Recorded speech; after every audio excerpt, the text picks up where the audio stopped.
అవినాష్, చెప్పుమా. దగ్గరలో ఉన్న మెడ్ప్లస్ కు వెళ్ళి మెడ్ప్లస్ బ్రాండ్ మెడిసిన్స్ అని అడిగి కొనుక్కునరా. అక్కడ 50 to 80% తగ్గింపుకు వస్తుంది. మీరు తీసుకునే అదే మందులు, అదే నాణ్యమైన మందులు, కానీ సగం ధరకే.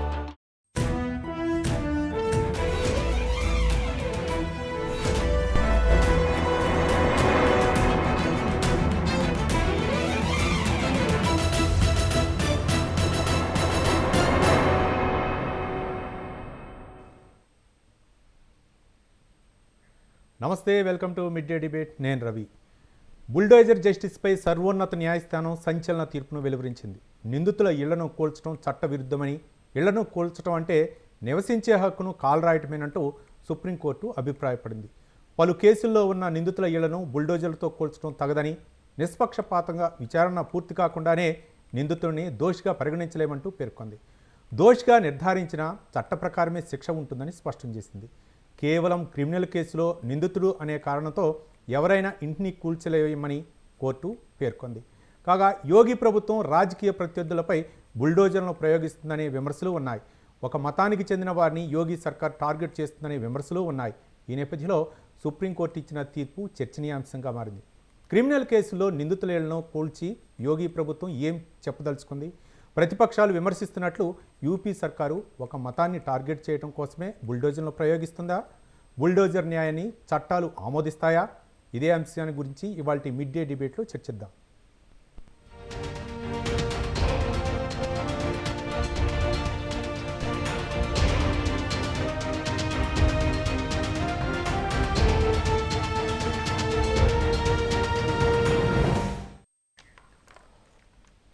మొత్తానికి సుప్రీంకోర్టు కొన్ని కీలక వ్యాఖ్యలు అయితే చేసింది. పలు రాష్ట్రాల్లో బుల్డోజర్ రాజకీయం నడుస్తుంది. బుల్డోజర్లతోటి కొన్ని నిందితుల ఇళ్లను కూల్చడం సరైనటువంటి పద్ధతి కాదు. వాళ్ళు జీవించే హక్కు, అలాగే వాళ్ళు నివసించే హక్కును కాలరాయటమే అంటూ సుప్రీంకోర్టు అయితే మాత్రం కీలక వ్యాఖ్యలు చేసింది. అంటే చట్టాన్ని మీ చేతిలో తీసుకోవద్దు, మీరే జడ్జిలాగా తీర్పులు అయితే ఇవ్వద్దనే విధంగా సుప్రీంకోర్టు ఈ పలు రాష్ట్రాలకి సూచనగా ఉంటాయా, లేకపోతే అవి ఆచరిస్తాయా? ఇదే విషయాన్ని ఈరోజు మిడ్ డే డిబేట్లో చర్చిద్దాం. ఈ చర్చా కార్యక్రమంలో పాల్గొంటున్నారు గోపాల శర్మ గారు, తెలంగాణ హైకోర్టు న్యాయవాది, అలాగే దుగ్గిరాజు శ్రీనివాసరావు గారు, సీనియర్ జర్నలిస్ట్, అలాగే కేఎస్ ప్రసాద్ గారు, సీనియర్ రాజకీయ విశ్లేషకులు మనకు చర్చా కార్యక్రమంలో పాల్గొన్నారు. అందరికీ చర్చా కార్యక్రమంలోకి స్వాగతం అండి. ముందుగా దుగ్గిరాజు శ్రీనివాసరావు గారు, నమస్కారం. నమస్కారం.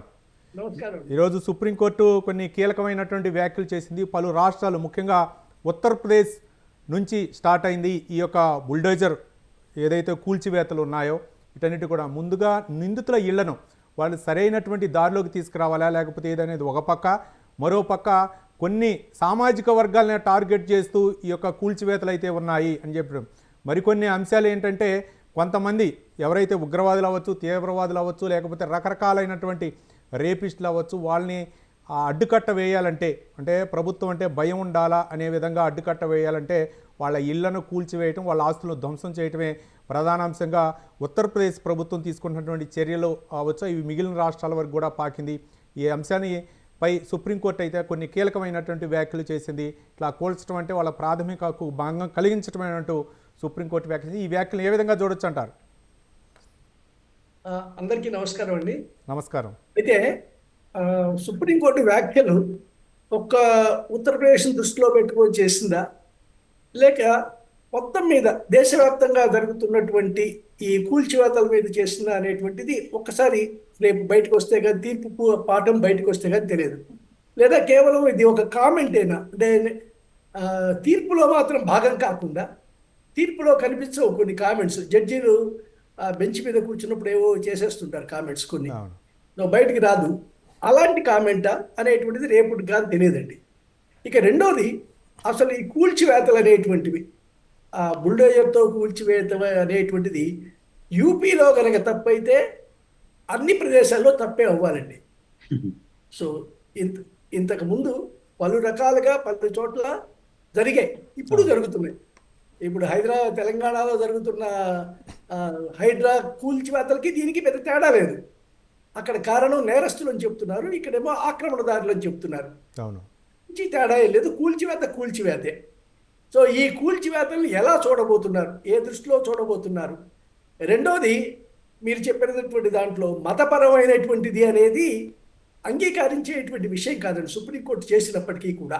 ఉమ్, ఇప్పుడు హైదరాబాద్లో జరుగుతున్నటువంటి హైడ్రా కార్యక్రమంలో ఎక్కువ మంది నష్టపోయిన వాళ్ళు లిస్ట్ కనుక తీసుకుంటే అవును. హిందువులు ఎక్కువ మంది ఉన్నారు. అవును. కాబట్టి అదేమిటి హిందువులను టార్గెట్ చేసుకుంటూ రేవంత్ రెడ్డి ప్రభుత్వం చేస్తున్నట్ట నేరం తగ్గటువంటిదా? అంటే ఆక్రమించుకున్న వాళ్ళ ఇల్లు పడగొడుతున్నారా లేక హిందువులు కాబట్టి పడగొడుతున్నారా? ఈ ప్రశ్న ఇక్కడ వేయకుండా ఉమ్, ఉత్తరప్రదేశ్లో మాత్రమే వేయటంలో దీని వెనక రాజకీయ దురుద్దేశం ఏదో ఉందండి. రాజకీయ ఉద్దేశం, దురుద్దేశం వల్లనే ఆ రాజకీయ ఉద్దేశం ఉంది. ఉమ్, సో అక్కడ మొన్న యోగి ప్రభుత్వం వచ్చిన తర్వాత జరిగిన ఎన్కౌంటర్లో చచ్చిపోయినటువంటి రౌడీ షీటర్లలో హిందువులు కూడా ఉన్నారు. ఉమ్, వాళ్ళ ఆస్తులు కూడా ఇలానే చేశారు, కాన్ఫిస్కేట్ అన్నా చేశారు, పడగొట్టడం అన్నా చేశారు. ఉమ్, కాబట్టి ఒక మతాన్ని దృష్టిలో పెట్టుకొని మత ఆధారితంగా కూల్చివేతలు అనేటువంటిది మాత్రం అంగీకారం అయిన కామెంట్ కాదు. ఒకవేళ జడ్జిమెంట్లో వస్తే అది ఇంకా తర్వాత సవాల్ చేయదగ్గటువంటిదే. రైట్. అసలు నేరం పూర్తి కాకుండానే కూలగొట్టడం తప్ప రైటా అంటే అది అన్ని రాష్ట్రాల్లో చర్చించాల్సిన విషయమే. రైట్. యూపీలో భిన్నమైనటువంటిది మాత్రం కాదు. రైట్. ఇక గోపాల్ శర్మ గారు, తెలంగాణ హైకోర్టు న్యాయవాది. గోపాల్ శర్మ గారు నమస్తే. శర్మ గారు. రైట్. కేఎస్ ప్రసాద్ గారు, సీనియర్ రాజకీయ విశ్లేషకులు. ప్రసాద్ గారు నమస్తే. నమస్తే అండి. ప్రసాద్ గారు, ఏంటి అంటే కొన్ని రాష్ట్ర ప్రభుత్వాలు అయితే అంటే వచ్చిన తర్వాత అధికారంలోకి వచ్చిన తర్వాత వాళ్ళ యొక్క మార్కు చూపించడం కోసమా, లేకపోతే ఏంటి, లేకపోతే ప్రజల నుంచి వస్తున్నటువంటి విజ్ఞాపనలా, లేకపోతే వాటిని ఏ విధంగా ఈ యొక్క నేరాలను నియంత్రించడం కోసం చేస్తున్నటువంటి ప్రయత్నాల్లో భాగంగా ఈ యొక్క బుల్డోజర్ వ్యవస్థను అయితే తీసుకొచ్చారు. వీటిపై సుప్రీంకోర్టు కొన్ని కీలకమైనటువంటి వ్యాఖ్యలు చేసింది. ఈ వ్యాఖ్యలను ఏ విధంగా చూడొచ్చు? ముఖ్యంగా ఉత్తరప్రదేశ్లో చేసినటువంటి ఈ బుల్డోజర్ న్యాయం ఏదైతే ఉందో, బుల్డోజర్ న్యాయాన్ని ఏ విధంగా చూడొచ్చు అంటారు? ముందుగా స్వతంత్ర టీవీ ప్రేక్షకులకి, అలాగే ప్యానెల్లో ఉన్న పెద్దలకి మీకు కూడా నమస్తే అండి. నమస్తే. మా మిత్రుడు శ్యామ్ ప్రసాద్ గారికి ప్రత్యేక నమస్కారాలు. ఫస్ట్ థింగ్ ఏంటంటే, ఇట్లా శ్రీనివాస్ గారు మాట్లాడుతూ నేనైతే దానితో ఏకీభవించట్లేదు. ఎందుకు ఏకీభవించట్లేదంటే, ఇక్కడ హైడ్రా త్రూగా జరుగుతున్న కూల్చివేతలు ఏవైతే ఉన్నాయో వెసెస్ అక్కడ యోగి ఆదిత్యనాథ్ గారు చేస్తున్న కూల్చివేతలకి నక్కకి నాగలోకంకి ఉన్నంత తేడా ఉంది. ఎందుకంటే దురాక్రమణల్ని కూల్చివేయడం అన్నది హైడ్రా పరంగా జరుగుతుంది. అక్కడ ఆయనకి నచ్చని వ్యక్తులు, అంటే ఉదాహరణకి సమాజ హితం కాని వాళ్ళు ఎవరైతే ఉన్నారో వాళ్ళందరివి ఆస్తులు ధ్వంసం చేస్తారు. ఇవాళ గౌరవ న్యాయస్థానం, ఎందుకంటే ఈ ప్యానెల్లో నేను లా చదువుకున్నాను కానీ వీళ్ళిద్దరూ ప్రాక్టీస్ చేస్తున్నారు, మా ప్రసాద్ గారును ఇంకో న్యాయమూర్తి గారు. యాక్చువల్ గా చట్టాన్ని ఎవరైనా చేతిలోకి తీసుకుంటే అది రాజకీయ పదవుల్లో ఉన్న వాళ్ళు ఎవరైనా సరే వాళ్ళు సముచితం కాదన్నది గౌరవ న్యాయస్థానం యొక్క ఇవాళ డెలిబరేషన్ కింద దాన్ని వివరించారు. ఎందుకంటే ఇప్పుడు నేరం రుజువు అయ్యేదాకా వాళ్ళ యొక్క పరిస్థితులు ఏంటంటే వాళ్ళ దోషుల కింద పరిగణించడం ఎంతవరకు సముచితం, వాళ్ళ మీద ఇన్స్టెంట్ రియాక్టివ్ మోడ్ లో వాళ్ళ ఆస్తులకు సంబంధించిన ధ్వంసం చేస్తూ బుల్డోజర్ ప్రభుత్వం కింద అభివర్ణించడం ఎంతవరకు అన్నది గౌరవ న్యాయస్థానం పరిగణలోకి తీసుకుంది. అంటే ఇందాక శ్రీనివాస్ గారు అన్నట్టు దాని డెలిబరేషన్స్ ఇంకా జడ్జిమెంట్ రూపంలో బయటకు రాకుండా, లేదంటే అవి ఇవాళ ఈవినింగ్ మొత్తం ఆర్గ్యుమెంట్స్ అన్ని బయటకు వస్తాయి, అప్పుడు కనుక మాట్లాడితే ఇంకొంచెం అథెంటికేటివ్ గా మాట్లాడొచ్చు. అపార్ట్ ఫ్రమ్ ఆల్ దట్, ఇవాళ గౌరవ ముఖ్యమంత్రి స్థానంలో ఉన్న యోగి ఆదిత్యనాథ్ గారు ఉత్తరప్రదేశ్ లో బుల్డోజర్ ఏ విధంగా వాడుతున్నారు అన్న దాంట్లో ప్రతిదానికి ఆయన చట్టాన్ని తన చేతిలోకి తీసుకుని according to his whims and fancies is doing that అన్నది మాత్రం ఖచ్చితంగా చెప్పొచ్చు. ఇక్కడ ఇందాక శ్రీనివాస్ గారు కంపేర్ చేసిన హైడ్రా విషయం నేను మొదట్లోనే చెప్పాను. అది ఏంటంటే దురాక్రమణలు తొలగించడానికి ప్రభుత్వం తీసుకున్న ఒక వినూత్న ప్రసాద్ గారు వినూత్నమైనటువంటి కార్యక్రమం అన్నారు, లేకపోతే దురాక్రమణలు లేకపోతే ఆక్రమణలు అవ్వచ్చు. కానీ సుప్రీంకోర్టు ఇందులో కూడా కీలకమైనటువంటి వ్యాఖ్యలు చేసింది. ఎవరైతే అంటే ప్రభుత్వ స్థలాలు అవ్వచ్చు, లేకపోతే ఫుట్పాత్లు అవ్వచ్చు, లేకపోతే రైల్వే స్థలాలు అవ్వచ్చు, ఈ స్థలాలకు మినహాయించి ఎవరైతే ఈ కట్టడాలని కూల్చివేస్తారో వాటిని మేము ఈ యొక్క నిషేధం అంటే కూల్చడాన్ని మేము తప్పుపడుతున్నాం అని చెప్పేసి సుప్రీంకోర్టు చెప్పింది. అదే చెప్తున్నానండి. ఇప్పుడు సాధారణంగా ఘోరాలు హత్యలు చేయడం నేరం. ఉదాహరణకి ఒక ప్రభుత్వం గతంలో రాజశేఖర రెడ్డి గారి గవర్నమెంట్ లో, గతంలో కేసీఆర్ గారి గవర్నమెంట్ లో సజ్జనార్ గారికి పోలీస్ వ్యవస్థ పరంగా ఒక డిస్క్రిప్షన్స్ ఇచ్చి నిజంగా చేసిన సమాజ హితం కాని పనులు చేసిన వాళ్ళని ఏ విధంగా ఎలిమినేట్ చేశారు అన్నది మొత్తం పోలీస్ వ్యవస్థ అంతా రేపటి నుంచి అదే పని చేస్తూ కూర్చుంది అనుకోండి సార్, అవును. అది ఎంతవరకు సమంజసం? అవును. అప్పుడే గౌరవ న్యాయస్థానాలు ఇన్వాల్వ్ అయ్యి అలాంటి వాటి మీద డెలిబరేషన్స్ కుదరవు అని చెప్పడం మాత్రం దాంట్లో చూడవలసిన కోణంగానే, ఒక ప్రభుత్వ విధానం బుల్డోజర్లతో కూల్చవేతలు కావాలకూడదు అన్నది మాత్రం ఎంతవరకు యాక్సెప్టెన్స్ అనేది చూడండి. ఇప్పుడు నేను అంటుంది ఏంటంటే, దురాక్రమణకు గురి అవుతున్న వాటికి ప్రభుత్వ విధానంలో ఉదాహరణకి రెస్పెక్ట్ కాంపిటెంట్ అథారిటీస్ ఎప్పుడైతే పర్మిషన్స్ ఇవ్వని వాటి మీద ప్రభుత్వ చర్యలు సర్వసాధారణం. అవును. కానీ ఇక్కడ యోగి ఆదిత్యనాథ్ గారు పర్టికులర్ గా యూపీలో తీసుకుంటున్న నిర్ణయాలు కనుక మీరు ఆద్యంతం గమనించగలిగితే, అక్కడ వైజెండా పాలిటిక్స్ అనే దానికన్నా ఒక దుష్ట సంహార నివారణకి, ఏదో భగవంతుడి రూపంలోనూ రాక్షస సంహారానికి గల్ఫ్ దేశాల్లో తీసుకున్న నిర్ణయాలకి సమానంగా తీసుకుంటున్న నిర్ణయాలు అవి శిరోధార్యం కాదని గౌరవ న్యాయస్థానం వచ్చిన తీర్పు యొక్క సారాంశం అని నేను పరిగణలోకి తీసుకుంటాను. రైట్. ఇంకా శ్యామ్ ప్రసాద్ గారు, కాంగ్రెస్ పార్టీ సీనియర్ నాయకులు. శ్యామ్ ప్రసాద్ గారు నమస్కారం అండి. నమస్తే.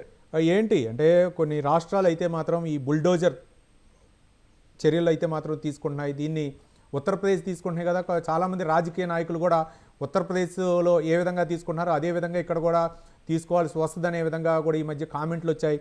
మరోపక్క ఎవరైతే నిందితులు ఉన్నారో, అంటే దోషిగా నిర్ధారించకపోయినా సరే వాళ్ళ ఇళ్లను కూల్చివేయటం, వాళ్ళ ఆస్తులను ధ్వంసం చేయడం ఎంతవరకు కరెక్ట్ అని సుప్రీంకోర్టు అయితే వ్యాఖ్యానించి దీన్ని ఏ విధంగా చూడొచ్చు, లేకపోతే తెలంగాణలో జరుగుతున్నటువంటి చర్యలకి వాటికి ఆపాదించవచ్చు అనుకోవచ్చా?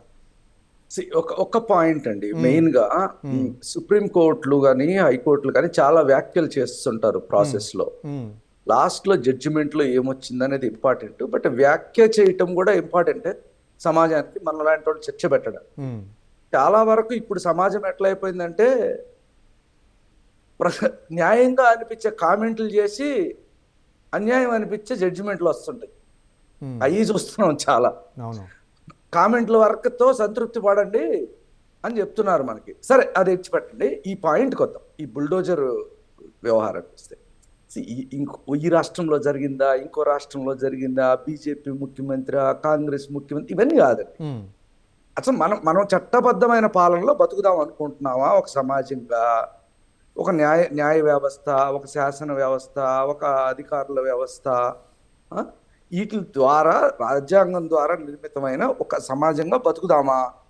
లేదు, చాలా మందికి అనిపించవచ్చు టెంప్టేషన్లో, వాడిని చంపేయాలి, ఇట్లాంటి నరికేయాలా, ఇది చేయాలా, ఇమ్మీడియట్గా వాడికి యాక్షన్ తీసుకోవాలా, ఇవన్నీ ఉంటాయిలే చాలా మందికి. వాటిలోనే అట్లా బతుకుదామా? ఎటువంటి వాళ్ళమ్మా? ఒకసారి ఆలోచన చేసుకుందాం. అవును, మనం ఎటువంటి వాళ్ళం, ఎట్ట బతుకుదాం చెప్పండి. సరే, ఇప్పుడు దొంగతనం చేశాడు, వాడిని చంపేయాలా, చెయ్యి నరికేయాలా అని చాలా మందికి ఉంటుంది. అవును, అట్లా చేద్దామా? చేద్దామంటే అట్లా చేద్దాము. మనం అటువంటి సమాజమా? ఎట్లాంటి సమాజంగా బతుకుదాం అనుకుంటాం? ఫస్ట్ క్వశ్చన్ అది. మన అంతరాత్మ మీద మనం ప్రశ్నించుకోవాల్సిన ప్రశ్న అది. కాదు ఇంకో రాష్ట్రంలో జరిగింది, ఇంకో రాష్ట్రంలో జరిగింది, ఇవన్నీ ఎందుకండి పాలిటిక్స్? అసలు పాయింట్ ఏంటి? మనం ఎట్ట బతుకుదాం చెప్పండి, మీరు చెప్పండి. రైట్. శాంతియుతమైనటువంటి వాతావరణం కావాలా, ప్రతి వ్యక్తి కూడా స్వేచ్ఛ స్వాతంత్రంలో జీవించాలా, చట్ట ప్రకారం చట్టబద్ధమైన పరిపాలనలో బతుకుదామా? చట్టం ముందు అందరూ సమానులే, చట్టం అందరికీ సమానం, ఈ సిద్ధాంతాలతోటి బతుకుదామా వద్దా? దాంట్లో లోటుపాట్లుంటే సరి చేసుకుంటా ముందుకెళ్దామా? లేదు ఇట్లా జబ్బలు దర్చుకుంటా నరికేయండి, చంపేయండి, చేయండి, క్విక్ జస్టిస్, స్ట్రాంగ్ లీడర్షిప్ కావాలి, ఇట్లా అనుకుంటా అట్లా బతుకుదామా? ఏది కావాలి మనకు? ఏది కోరుకుందాం? ప్రజలందరూ ఎట్ట అంటే అట్టనే. మీరు కూడా చెప్పండి, మీకు ఏది కావాలి, అట్లే బతుకుదాం. రైట్. అంటే ప్రజలు కూడా ఒక్కోసారి భావోద్వేగానికి గురవుతారు. ఏదైనా దుస్సంఘటనలు జరిగినప్పుడు వాళ్ళు కూడా ఆ అసహనానికి లోనవుతూ ఉంటారు. కానీ వాళ్ళు కఠిన చర్యలు తీసుకోవాలని అంటారు. కానీ కోర్టు మాత్రం వాళ్ళు దోషి అని తేలిన తర్వాత వాళ్ళపై చర్యలు తీసుకోవాలి, సరైనటువంటి సాక్ష్యాధారాలు ఉంటేనే. అంటే కానీ తీర్పు రావడానికి చాలా సమయం పడుతుంది. ఈ లోపలనే ప్రభుత్వం ఏమీ చేయలేదు, ఎలాంటి చర్యలు తీసుకోలేదు అనేటటువంటి ఆరోపణలు కూడా వస్తాయి. ఆ ఆరోపణలు మేమెందుకు భరించాలా? అది రాజకీయం కావచ్చు, లేకపోతే ఓటు బ్యాంక్ కావచ్చు, రకరకాలుగా ఆ ప్రభుత్వాలు ఆలోచిస్తూ ఉంటాయి. ఆ తీసుకునేటటువంటి చర్యల్ని ఇప్పుడు కోర్టులు కూడా తప్పుపడుతున్నాయి. అవునండి, చట్టాల్లో లోపాలు ఉండొచ్చు, ఆలస్యం అవుతుంది, కరెక్ట్, ఖచ్చితంగా అది పెద్ద సమస్య. న్యాయము జనాలకు, సామాన్యుడికి అందడంలో భయంకరమైన జాప్యం జరుగుతుంది. ఆల్మోస్ట్ సామాన్యుడికి న్యాయం అందట్లేదు. అవును, అది వేరే సమస్య. ఆ సమస్యను పరిష్కరించుకుందామా? ఇప్పుడు ఇట్లా ఎవడో అజయ్ కుమార్ బిస్ట్ లాగా ఒక కండలు తిరిగిన వాడు ఒకడు బయలుదేరి వచ్చి ఇప్పుడు బుల్డోజర్ వేసుకొచ్చి నేను చేసేస్తాను, నేనే చట్టం, నేనే న్యాయం, నేనే కోర్టు, నేనే అన్ని డిసైడ్ చేసేస్తాను, మీరంతా సప్పట్లు కొట్టండి అంటే చూస్తా కూర్చుందామా? ఎవరు చేస్తారండి? Right. ఎటువంటి సమాజాన్ని నిర్మిద్దాం అనుకుంటున్నాం మనం? ఎటువంటి సమాజంలో బతుకుదాం అనుకుంటున్నాం మనం? మనుస్మృతి ద్వారా నిర్దేశించబడి అటువంటి కఠినమైన చట్టాలు కొంతమంది కూర్చొని నిర్ణయిస్తుంటారు. వీళ్ళంతా పెద్ద పెద్దోళ్ళు, ఈ అజయ్ కుమార్ బిస్ట్ లాంటి వాళ్ళు, వాళ్ళంతా నిర్ణయిస్తే ఈ మనువులంతా మేమంతా వాటిని పాటిస్తా కూర్చొని ఉండాలా? ఇల్లు కోల కొడితే నువ్వు బుల్డోజర్లు తీసుకొస్తే Right. చట్టం న్యాయం ఏం లేదా? రైట్. అంటే వీటిని ఆదర్శంగా తీసుకుంటున్నాయి. ఉత్తరప్రదేశ్లో జరిగినటువంటి ఈ బుల్డోజర్ ఏదైతే ఉందో, బుల్డోజర్ చర్యలో మిగిలినటువంటి రాష్ట్రాలు కూడా కొన్ని తీసుకున్నాయి. మధ్యప్రదేశ్ అవ్వచ్చు, లేకపోతే హర్యానా అవ్వచ్చు, ఆ రాష్ట్రాలు కూడా అవలంబిస్తున్నాయి. ఇక మిగిలిన రాష్ట్రాలు కూడా కొన్ని రాష్ట్రాల్లో, ఇప్పుడు తెలంగాణలో హైడ్రా అన్నారు, ఇది వేరేగా ఆయన చెప్పినా సరే, ఇది వ్యతిరేకమైనా సరే, ఇది వ్యతిరేకమైనా సరే హైకోర్టు ఇచ్చినటువంటి తీర్పు ఏంటంటే అధికారులే ఇస్తారు వాళ్ళకి ఏవి ఇళ్ళు నిర్మించుకోవటానికి, కాబట్టి అధికారుల మీదే చర్యలు తీసుకోవాలని కూడా సుప్రీంకోర్టు కొన్ని కీలకమైనటువంటి వ్యాఖ్యలు చేసింది. అవసరమైతే వాళ్ళ జీతాల నుంచి కట్ చేయాలి, ఎవరైతే బాధితులు ఉంటారో వాళ్ళ జీతాల నుంచి కట్ చేసి ఎవరైతే నష్టపోతారో వాళ్ళకి ఇవ్వాలి, నిజమైనటువంటి నేరస్తులు కాకుండా వాళ్ళ ఇల్లు కనుక కూల్చివేస్తే. కష్టం అండి. హైడ్రాకి దీనికి అసలు కంపారిజనే లేదు. దేని మీద చర్చ దానికి ఉండొచ్చు. ఇమ్మీడియట్ పాయింట్ ఒక బుల్డోజర్ యాక్షన్ జరిగినప్పుడు దానికి ట్రిగ్గర్ ఏంటి మనం చూసిన దాని ముందర ట్రిగ్గర్ ఏమిటి? ఏదో నువ్వు వైలేషన్ చేసావని నోటీస్ ఇచ్చి పోనీ బుల్డోజర్ యాక్షన్ జరిగిందంటే సరే, అది వేరు. నీకు క్లియర్ ప్యాటర్న్ కనబడుతుంది కదా. ఒక క్రిమినల్ కేసు జరగగానే బుల్డోజర్ దిగుతుంది. అక్కడ ఇమీడియట్ ట్రిగ్గర్ ఏమిటి అక్కడ? సో క్రిమినల్ కేసులు అంటే మాకు కోర్టుల మీద నమ్మకం లేదు, ఈ కోర్టులో ఎప్పటికీ తేలవు, కాబట్టి మా ఎవరు యోగి ఆదిత్యనాథ్ ఉండండి, నేను ఆ పేరుతో పిలవలేను. పేరు అజయ్ కుమార్ బిస్ట్ గారు ఇప్పుడు అది వేసుకొచ్చి అందరికి న్యాయం ఇచ్చేస్తాడా? ఇప్పుడు ఆయన మహానుభావుడు, ఆయన ఒక్కడే మాకు న్యాయం ఇస్తాడు, ఈ చట్టాలు ఈ కోర్టులు ఏమొద్దు మాకు, అది అలాగే బతుకుదామంటే అట్లా బతుకుదాం మరి. రైట్. మొత్తానికి సుప్రీంకోర్టు వ్యాఖ్యలు అయితే స్వాగతిస్తున్నారు. Compulsory right. ఆ జడ్జిమెంట్లో కూడా ఉండాలని కోరుకుంటున్నాను. రైట్. ఇక గోపాల్ శర్మ గారు, తెలంగాణ హైకోర్టు న్యాయవాది. గోపాల్ శర్మ గారు నమస్తే.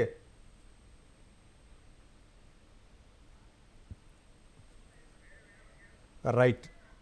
శ్రీనివాసరావు గారు చెప్పండి సార్. అంటే ఒక ప్రభుత్వం తీసుకున్నటువంటి చర్యలు అవి ఆదర్శమా, లేకపోతే అక్కడ మంచిగా జరుగుతుందా, లేకపోతే ఒక వర్గాన్ని టార్గెట్ చేసిందా, ఏదో అది పక్కన పెడితే మిగిలినటువంటి రాష్ట్రాలు కూడా ఈ విధంగానే అవలంబించాలనే విధంగా కొంతమంది ప్రజలు బయటకు వచ్చి చెప్పడం, లేకపోతే దాన్ని ఆస్వాదించడం, ఇమీడియట్గా శిక్ష పడాలి. ఎవరైనా నిందితులు కనుక తప్పు చేస్తే అది రేప్ అవ్వచ్చు, లేకపోతే ఇంకేదన్నా దాడులు అవ్వచ్చు, రకరకాలైన జరుగుతుంది. ప్రజలు అది కోరుకుంటున్నారు. కానీ అవి హైకోర్టులు అయితే మాత్రం సుప్రీంకోర్టు అవ్వచ్చు, వీటిని తప్పుపడుతున్నాయి. వీటికి శాశ్వత పరిష్కారాలు కావాలంటే ఆ ప్రభుత్వాలు అధికారంలోకి వచ్చిన తర్వాత ఇలాంటి చర్యలు, వాళ్ళ ఆస్తులు ధ్వంసం చేయటం, లేకపోతే వాళ్ళు నివసించేటటువంటి ఇళ్లను కూలగొట్టడం చేస్తున్నాయి. ఇదైతే మాత్రం తప్పు. కానీ ఎవరైతే నిందితులు కాదు అని తేలినప్పుడు వాళ్ళకి ఆస్తుల్ని కలిగినటువంటి నష్టపరిహారం మాత్రం ఆ కూలగొట్టినటువంటి అధికారులు, ఆ స్థానిక అధికారులే ఇవ్వవలసి ఉంటుందని కూడా సుప్రీంకోర్టు చెప్పింది. ఇది ఎంతవరకు సమర్థనీయం అనుకోవచ్చు? సార్, ఎవరైనా సరే దేశంలో చట్ట ప్రకారమే నడవాలి అనేటువంటి కోరిక అందరికీ ఉంటుందండి. అయితే ఈ కోరికని న్యాయస్థానం కూడా అన్యాయం జరిగిందని వాళ్ళ దగ్గరికి వెళ్ళినప్పుడు త్వరగా కనుక తేల్చగలిగితే వ్యవస్థల మీద నమ్మకం వస్తుందండి. సో ఈ రెండూ జరగట్లేదు. అయితే ఈ చట్టం ప్రకారం వెళ్ళాలి, ఎలా పడితే అలా పడగొట్టడానికి వీల్లేదు అని కాంగ్రెస్ ప్రతినిధి శ్యాంప్రసాద్ గారు అంటుంటే కొంచెం హాస్యాస్పదంగా ఉంది. ఎందుకంటే నేను చెప్తా సందేహం ఎందుకు వచ్చిందో చెప్తాను ఇప్పుడే మీకు. ఎందుకంటే వారికి గుర్తుండకపోవచ్చు కానీ ఇప్పుడు వారి మొన్నటి వరకు వాళ్ళ పార్టీకి అధ్యక్షుడిగా ఉన్న మైనో ఉన్నారు కదా, ఆవిడ పేరేమిటో సోనియా అంటారు కొంతమంది. అయితే ఈ మైనో గారి మరిది ఉండేవాడు ఒక సంజయ్ గాంధీని, ఆయన తుర్కుమన్ గేట్ దగ్గర బుల్డోజర్లతో పెట్టి అసలు ఈ సంస్కృతికి ఆద్యుడు ఆయనే. అంటే కాంగ్రెస్ పార్టీనే ఈ సంస్కృతికి ఆద్యులు. న్యాయం లేదు, చట్టం లేదు, నాకు కావలసిన చోట నేను తుర్కుమన్ గేట్లో మొత్తం పడగొట్టిస్తాను అని నోరెత్తడానికి వీలు లేకుండా కనీసం ఇప్పుడు కోర్టు ఉంది చెప్పుకోవడానికి బాధపడడానికి. అంటే బుల్డోజర్ వ్యవస్థను తీసుకొచ్చిందే కాంగ్రెస్ అంటారు. అసలు కాంగ్రెస్ మొదలు పెట్టిందే కాంగ్రెస్. Right. పైగా ఇందాక చెప్పారే ఒక చర్య ప్రతిచర్య అని. ఇందిరాగాంధీ చచ్చిపోయినప్పుడు ఒక పెద్ద మర్రి చెట్టు పోతే భూమి కంపించి తీరుతుంది కాబట్టి మనం ఏం చేయలేము, ఇలాంటి హత్యలు జరుగుతాయి, సిక్కుల్ని ఊచకొత్త కోస్తారు, అది చెప్పింది కూడా రాజీవ్ గాంధీ గారే. సో కాబట్టి ఇలాంటి వెనకాల నేపథ్యం పెట్టుకొని ఈ రోజు నేను ఆయన పిలుస్తాను, మేము కూడా అంటే రాజకీయ ప్రాధాన్యత ఉంటుందంటారు. మిగతా వాళ్ళు కూడా రేపటి నుంచి అంటే మన అక్కడ జరుగుతుంది అదే కదా. ఆయన గోస్వామి చేస్తుంది అదే కదా. ఆయన ఆవిడ సోనియా గాంధీ అండు ఇంకేదో పేరు పెట్టి పిలుస్తాడు, ఆవిడ అసలు పేరు పెట్టి పిలుస్తాడు. మేము కూడా అలా వారిస్తే ఇది వ్యక్తిగతం అవుతుంది తప్పించి ఇష్యూ కాదు. సో కాబట్టి మీరు మిగతా పార్టీలకి ఎటువంటి నీతులు చెప్పడానికి, ఇతర పార్టీల నాయకులకి పాలకులకి నీతులు చెప్పడానికి లేనటువంటి పరిస్థితి కాంగ్రెస్ది. కాబట్టి ఆ విషయం పక్కన పెట్టేస్తే కాంగ్రెస్ చెప్తే చట్టబద్ధంగానే వెళ్ళాలి, మనం అందరం కూడా చట్టబద్ధంగానే వెళ్ళాలి, చట్టబద్ధంగానే మనం పాలన జరగాలని కోరుకోవాలి. అది ఏ ప్రభుత్వం పాలిస్తున్నా, ఏ నాయకుడు పాలిస్తున్నా, లేదా ఏ పార్టీ పాలిస్తున్నా. సో మేం పాలించినప్పుడు మా ద్వారా జరిగిన తప్పులను మాత్రం మీరు ఎత్తకండి. నేను ఇతర పార్టీల గురించి మాత్రం నేను కోర్టులో మాట్లాడతాను, కోర్టు అద్భుతమైన వ్యాఖ్యలు చేసింది అనుకుంటే అది కాంగ్రెస్ వారికి మంచిది కాదు. సో రాజకీయంగా వద్దనుకున్నాను నేను, కానీ రాజకీయంగా విషయాలు మాట్లాడే పరిస్థితి శ్యామప్రసాద్ గారు. రైట్, శ్రీనివాసరావు గారు, అంటే కాబట్టి ఇప్పటి నుంచి అయినా సరే ఏ ఇల్లు కూల్చాలన్నా 15 రోజుల ముందు నోటీసులు ఇవ్వాలి అని చెప్పేసి సుప్రీంకోర్టు ఇచ్చింది. ఇవన్నీ కూడా ప్రభుత్వాలు పాటిస్తున్నాయా? కోర్టులు ఏవైనా సరే అండి, ఒక బాధితుడు వెళ్ళినప్పుడు స్టే ఇస్తాయండి. ఇది సహజంగా జరిగే న్యాయ ప్రక్రియ. లేదా ఇప్పుడు జరగద్దు, ఇంకోటి చేయండి. ఈ స్టే ఇచ్చి మర్చిపోయేటువంటి పరిస్థితి ఇప్పుడు కోర్టులో ఉందండి. నేను స్టే ఇస్తా, రేపు ఎవడో ఒక మెయిన్ బజార్లో మెయిన్ రోడ్డులో రాత్రికి రాత్రి ఒక గది కట్టగలిగినటువంటి మనుషులు ఉన్నారండి, ఒక విగ్రహం పెట్టగలిగిన మనుషులు ఉన్నారండి, ఒక దర్గా స్థాపించగలిగిన మనుషులు ఉన్నారండి. ఈ రోజుల్లో మన సమాజంలో ఇలాంటి వాళ్ళు ఉన్నారు. వాడు తెల్లవారిన తర్వాత వాడు ఏం చేయాలి? అది ముట్టుకోవడానికి వీల్లేదు, కోర్టు దగ్గర స్టే తెచ్చుకుంటాడు. ఇక కోర్టు మర్చిపోతుంది, స్టే ఇచ్చామే చూద్దాము పరిష్కరిద్దాం అనే పరిస్థితి లేదు. ఏం చేస్తుంటారు? రోడ్డు మధ్యలో అడ్డంగా ఒక విగ్రహం పెట్టుకుంటాడు, ఒక నాయకుడు విగ్రహం పెట్టుకుంటారు, దాన్ని తీయటానికి వీల్లేదు, ముట్టుకోవడానికి వీల్లేదు, నోటీస్ ఇవ్వాలి, బతిలాడాలి.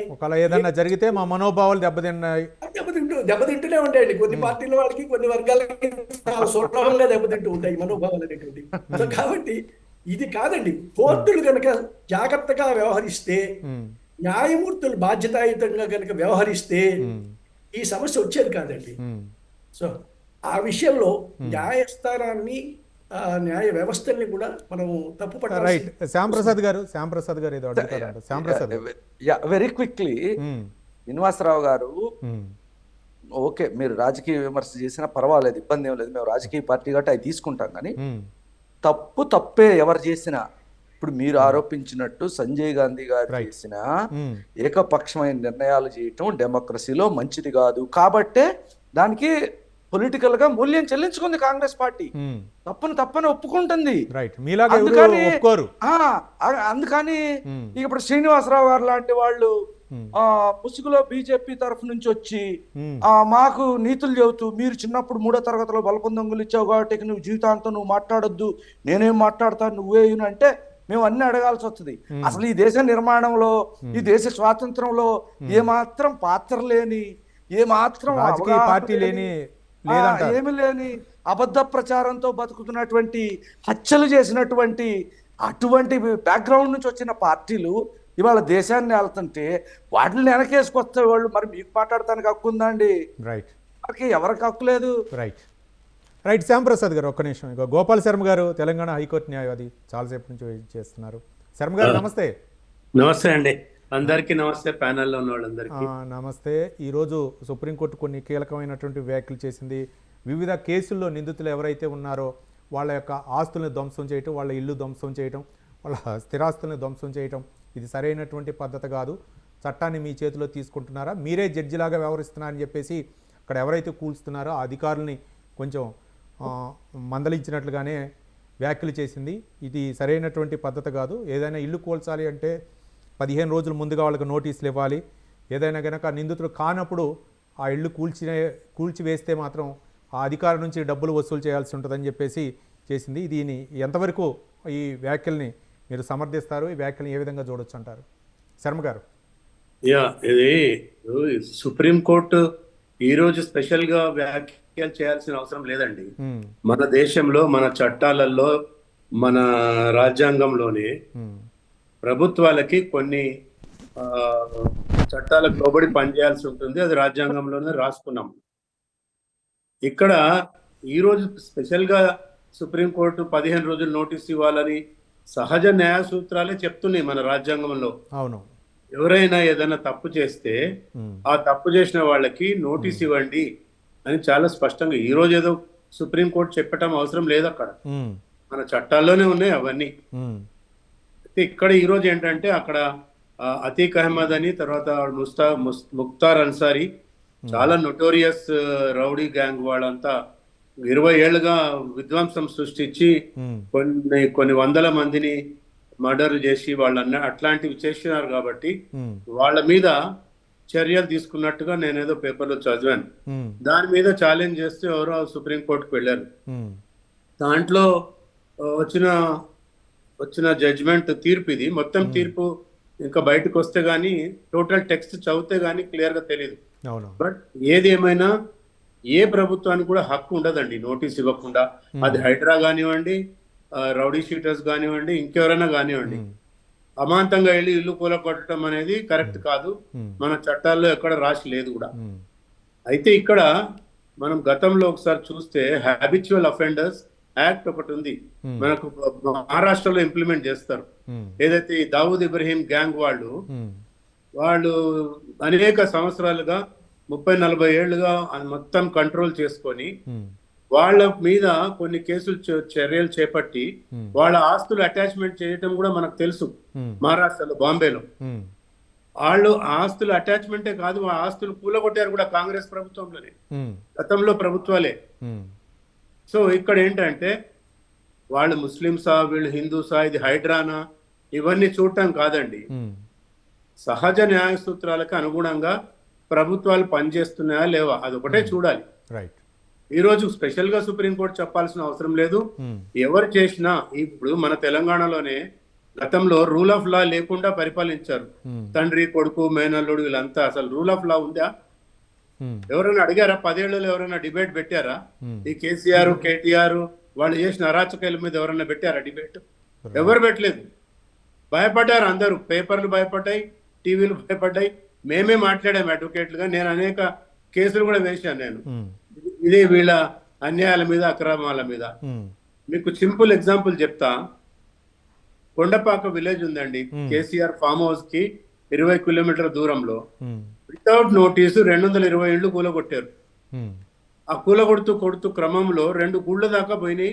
ఆ గుడి మెట్లు కూడా కూలగొట్టారు. హరీష్ రావు అనే వ్యక్తి, ఆయన దగ్గర ఉన్న ఒక సిసి బ్యాంక్ చైర్మన్ కి 9 కోట్ల రూపాయలు లాభం చేకూర్చాలని 20 ఫీట్లు ఉన్న రోడ్డుని 60 ఫీట్లు చేసి వితౌట్ నోటీస్ 220 ఇళ్లు కూలగొట్టారు. నెక్స్ట్ డే నేను హైకోర్టు వెళ్ళి స్టే తీసుకున్నా. నేనే వేశాను ఆ కేసులో. ఒక్క టీవీ అన్న మాట్లాడిందా అండి? ఒక్క పేపర్ అన్న రాశారు? ఆ రోజు ఊళ్ళు కూడా కూలగొట్టడానికి పోయినారు. అంటే అంత భయానికి లోబడే అదేమంటారు, అందరినీ భయభ్రాంతులకు గురి చేసి ప్రభుత్వం నడిపారు వాళ్ళు 10 ఏళ్ళు. అప్పుడు ఎవరు మాట్లాడలే. సో నేను అనేది ఏంటంటే అది కూడా కరెక్ట్ కాదు. ఆయన యోగి ఆదిత్యనాథ్ గారు ఆయన ఏదో ఎక్స్ప్లెనేషన్ ఇచ్చుకుంటాడు సుప్రీంకోర్టుకి. వాళ్ళ తరఫున న్యాయవాదులు ఉంటారు, సొలిసిటర్ జనరల్ ఉంటాడు ఇండియా సుప్రీంకోర్టులో, గవర్నమెంట్ ఆఫ్ ఇండియా తరఫున వాళ్ళు జవాబు చెప్తారు. ఖచ్చితంగా అకౌంటబిలిటీ అనేది మటుకు ఉండాలని నేను భావిస్తాను. రైట్. కేఎస్ ప్రసాద్ గారు, ప్రజల నివాసాల రక్షణ, భద్రత వాళ్ళ ప్రాథమిక హక్కు. ఆ ప్రాథమిక హక్కు అయితే మాత్రం భంగం కలిగించుకోదు. ప్రతి ఒక్కళ్ళు కూడా నివసించాలి, వాళ్ళు జీవించాలి, వాళ్ళ యొక్క రక్షణ అవ్వచ్చు. కానీ చాలామంది ఇంతకుముందు మనకి శర్మ గారు చెప్పినట్లు ఉగ్రవాదులు అవ్వచ్చు, లేకపోతే రకరకాల వాళ్ళని నియంత్రించాలంటే, వాళ్ళ ఆర్థిక మూలాలు కనుక ధ్వంసం చేయాలంటే, వాళ్ళ మూలాలని ఎక్కడి నుంచే అంటే ఏ విధంగా అయినా సరే వాళ్ళని ఒక కంట్రోల్ తీసుకురావాలంటే ఇట్లాంటి చర్యలు తప్పవు అనే విధంగా ఈ ప్రభుత్వాలు భావిస్తున్నాయి, అధికారంలోకి వచ్చినటువంటి ప్రభుత్వాలు భావిస్తున్నాయి. మరి ఎట్లా వీటిని నియంత్రించాలంటే? సార్, మనం ద బ్యూటీ ఆఫ్ డెమోక్రసీలో ఏంటంటే ప్రజాస్వామ్యంలో ప్రజా ప్రతినిధులుగా ఎన్నికైన వాళ్ళకి లా అండ్ ఆర్డర్ కంట్రోల్ చేయడానికి ఇంకొక వ్యవస్థతో ప్యారల్ గా పనిచేయమన్నారు. అందుకని ఆ వ్యవస్థను చేతిలోకి తీసుకోమని ఎవరు చెప్పలేదు. ప్రధానికి ల్యాండ్ ఆర్డర్ చీఫ్ మినిస్టర్ గారి ఆధ్వర్యంలో నడుస్తూ ఉంటుంది. It doesn't mean that chief minister గారు డైరెక్షన్లు ఇచ్చి వాళ్ళని చంపి రోజు కొట్టుకుంటూ ఉండండి ఇలా డైరెక్షన్స్ ఎవరు కదా. ఇక్కడ కూడా గౌరవ న్యాయస్థానం ఏదైతే చెప్పిందో ఏమని చెప్పింది, ఈ లా అండ్ ఆర్డర్ చేతిలోకి తీసుకుంటున్నప్పుడు వైవిధ్యభరితమైన విన్యాసాలు చేస్తున్నప్పుడు వాళ్ళు దాని మీద checks and barriers law control చేస్తున్నారు. ఇది గమనించమంటున్నాను. ఇందాక శ్రీనివాసరావు గారు మాట్లాడుతూ కూడా సోనియా గాంధీ గారు ఉదంతాలు ఇవన్నీ చెప్పుకుని వచ్చారు. కానీ ఇక్కడ గౌరవ సుప్రీంకోర్టు యోగి ఆదిత్యనాథ్ గారు చేసిన పని వేలెత్తి చూపించింది. ఇలాగే ఇక్కడ హైడ్రా పరంగా ఏవైతే జరుగుతున్నాయో కూల్చివేతల విషయంలో they need to take some sort of precautions అన్న విషయంలో చెప్తూనే ఉంది. ఇద్దరు న్యాయవాదులు ఉన్నారు, క్లియర్ గా చెప్తున్నారు 15-20 రోజులు నోటీసు. ఇప్పుడు హైడ్రా విషయం తీసుకుంటే ఇక్కడ తెలంగాణలో 48 గంటలు అని చెప్పి 40 గంటల్లో కూల్చిన దాంట్లో కూడా గౌరవ హైకోర్టు ఇన్వాల్వ్ ఏ విధంగా మాట్లాడిందో అందరం చూస్తాం. ఇందాక ఆయన శర్మ గారు మాట్లాడుతూ కొన్ని విషయాల్లో కొంతమంది చాలా ప్రొయాక్టివ్ గా మీలాంటి వాళ్ళు, ఎందుకంటే సమాజ హితం కోరుతూ కేసులు వేస్తూ ఉంటారండి. అలాగే కొన్ని విలువలు కాపాడే జర్నలిజం పరిరక్షించే సంస్థలు కూడా కొన్ని ఉన్నాయి. మీరు అన్ని ఛానల్ గొంతకు మాత్రం కట్టకండి. నేనే స్వతంత్ర ఛానల్లో అన్యాక్రాంతాలు చేస్తున్న గత ప్రభుత్వాల మీద నేను ఇదే ఛానల్లో ఎన్నోసార్లు డిబేట్లు నేను మాట్లాడు. ఎండ్ ఆఫ్ ది డే సామాన్య మానవుడు పరిరక్షణ గురించి ఎప్పుడైతే ప్రభుత్వం తీసుకుంటున్న విపరీత నిర్ణయాలకి సమాజంలో మీలాంటి వాళ్ళు, సమాజ హితం కోరే కొంతమంది సామాజిక కార్యకర్తలు సమన్వయంతో పనిచేస్తున్నప్పుడే ప్రభుత్వానికి ప్రతిసారి వేలెత్తి చూపించబడుతుంది. మనకన్నా ముందు ప్రొయాక్టివ్ గా గతంలో కమ్యూనిస్ట్ పార్టీలు ఉండేవి, సామాన్యుల హితం కోసం పోరాడి. ఇవాళ కమ్యూనిస్ట్ పార్టీలు కనుమరుగు అయిపోయిన తర్వాత ఎవరో వేరే వాళ్ళు పూనుకోవాల్సి వస్తుంది, అంతకన్నా ఇంకేం లేదు. గత ప్రభుత్వాన్ని ఎవరు ప్రశ్నించలేదు, ప్రశ్నిస్తే ఏమవుతుందన్న దగ్గర ఇవాళ సమాజంలో ప్రశ్నిస్తే ఏమవుతుందన్న కాన్సిక్వెన్సెస్ భయపడే వాళ్ళు కొంతమంది ఉంటారు సార్. కానీ ఏమైనా పర్లేదు అనుకునే చాలా మంది గొప్ప జర్నలిస్టులు ఉన్నారు, మేధావులు ఉన్నారు, సమాజాన్ని పరిరక్షించే వాళ్ళు ఉన్నారు. అంటే దానికి మీరే అధైర్యపడొద్దు. ఇక్కడికి వచ్చారికల్లా బుల్డోజర్ వ్యవస్థను ఎవరైతే ఆజ్యం పోసారో ఆ ఆజ్యానికి సామాన్య మానవులు బలి చేసే కార్యక్రమం వెసెస్ చట్టాన్ని చేతిలోకి తీసుకోవడం ఎంతవరకు సమంజసం అన్నది గౌరవ న్యాయస్థానాలు ప్రశ్నిస్తున్నాయి. సో ప్రశ్నిస్తున్నప్పుడు మనవంతు సాయంగా వాటికి ఎస్ ఈ అన్యాక్రాంతాలకి ఈ విధంగా చర్యలు తీసుకోవడం ఎంతవరకు సముచితం అన్నది మనం కూడా ప్రభుత్వాన్ని ప్రశ్నిస్తే ఖచ్చితంగా ఇలాంటివి ఆగుతాయి. ఎందుకంటే చట్టపరంగా వాళ్ళ మీద చర్యలు తీసుకోవడానికి ఏ ప్రభుత్వంకి కాదనే హక్కు ఎవరికి లేదు. కానీ ఇవాళ ప్రొయాక్టివ్ గా ప్రభుత్వం వాళ్ళ మీద సజ్జనార్ గారి ప్రతిదానికి డెసిషన్ తీసుకుంటా ఉంటే ఎట్లా sir? That's what is happening in UP. వాళ్ళు ఐడెంటిఫై చేసిన వాళ్ళు సమాజ హితం కోరని వాళ్ళు అని చెప్పి వాళ్ళ ఆస్తులను ధ్వంసం చేస్తాం, ఎవరైతే టెర్రరిస్టులకి మూలాలని కింద నుంచి నరికేస్తేనే కానీ వాళ్ళు సెట్ చేయమన్న దగ్గర అంటులేని దాన్ని ఈజ్ నాట్ బీన్ ప్రూవ్డ్. ఇవాళ కసబగానే సంవత్సరం పైన ఎన్ని సంవత్సరాలు భరించాం చూడండి ఒకసారి. ఇలాంటి సమాజంలో మనం ఉంటున్నప్పుడు ఏం చేస్తాం? న్యాయం ఇమీడియట్ గా డెలివరీ అయితే మీకు నాకు ప్రాబ్లం లేదు. గల్ఫ్ దేశాలలాగా సత్వర న్యాయం ఉందనుకోండి, పిచ్చి పని చేస్తే సమాజం మధ్యలో నిలబెట్టి గొంత కట్టి తోలు తీసి చేతికిస్తారు. కానీ అలా లేని వ్యవస్థలో మనం ఉంటున్నప్పుడు ఈ వ్యవస్థకి ఇన్ని సంవత్సరాలు 78 సంవత్సరాల స్వతంత్రం ఉన్న దానికి according to our their tunes కి మనం కన్వీనియంట్ గా ఉన్నప్పుడు ఇవాళ మనకు నచ్చట్లేదని ఇందాక శ్యాంప్రసాద్ గారు అదే చెప్తున్నారు. మనకు నచ్చలేదని చేతిలోకి తీసుకోవడం ఎంతవరకు సమంజసం అన్నది మాత్రం ఖచ్చితంగా మనం ప్రశ్నించాలి. రైట్ శర్మ గారు. లేలే ఇక్కడ ఒకటి ఏంటంటే అందరూ ఎడ్యుకేటెడ్, హైలీ ఎడ్యుకేటెడ్. ఇక్కడ ఒక విషయం ఏంటంటే ప్రతి రాష్ట్రానికి వాళ్ళ సొంతంగా ఒక పోలీస్ యాక్ట్ అంటూ ఉంటదండి. మన తెలంగాణలో కూడా తెలంగాణ పోలీస్ యాక్ట్ ఉంది, అట్లాగే ఉత్తరప్రదేశ్ లో యూపీ పోలీస్ యాక్ట్ ఉంది, మహారాష్ట్రలో మహారాష్ట్ర పోలీస్ యాక్ట్ ఉంది. వాళ్ళకి కొన్ని పవర్స్ ఉంటాయి. ఏమని? ఇట్లా హ్యాబిచువల్ అఫెండర్స్ ఉంటే వాళ్ళ ఆస్తులని జప్తు చేసే అధికారం పోలీస్ యాక్ట్ లోనే ఉంది మన తెలంగాణ. కానీ కూలగొట్టమని మటుకు అక్కడ లేదు. సో బహుశా మరి వాళ్ళు ఒకవేళ అసెంబ్లీలో బిల్లు పెట్టి పోలీస్ యాక్ట్ లో అమెండ్మెంట్ తీసుకొచ్చారా అది నేను ఇప్పుడు చదవలేదు. కానీ యూపీలో అమెండ్మెంట్ లేదండి శర్మ గారు. కొన్ని సామాజిక వర్గాలపై ఆస్తులు కూర్చోడానికి అమెండ్మెంట్ అయితే ఏం చేయలేదు. It's the soul description of respect to chief minister. Right అదే అందుకే సుప్రీంకోర్టు ఆ విధంగా మా తీర్పు ఇచ్చింది అది కదా. రైట్. శ్రీనివాసరావు గారు చెప్పండి.